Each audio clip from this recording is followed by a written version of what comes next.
नवी मुंबईत लाचलुचपत प्रतिबंधक विभागाने मोठी कारवाई करत जीएसटी विभागातील भ्रष्टाचाराचा पर्दाफाश केलाय।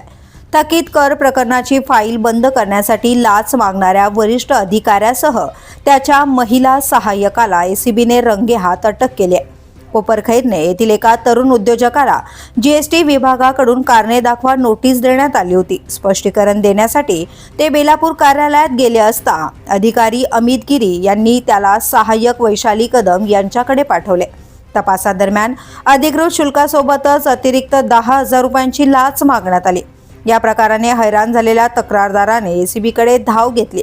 पडताळणीत लाचेची मागणी सिद्ध झाल्यानंतर सापळा रचण्यात आला। 6 एप्रिल रोजी बेलापूर कार्यालयात कारवाई करताना प्रथम सहाय्यकाने 2,000 रुपये स्वीकारले।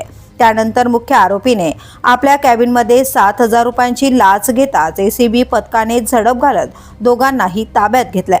या कारवाईत रोख रक्कम आणि मोबाईल फोन जप्त करण्यात आले असून आरोपीच्या घराचीही झडती सुरू आहे।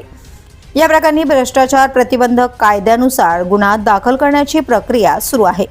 एसीबीच्या या धडक कारवाईमुळे शासकीय कार्यालयातील भ्रष्टाचारावर मोठा घाव बसल्याचं मानलं जात आहे।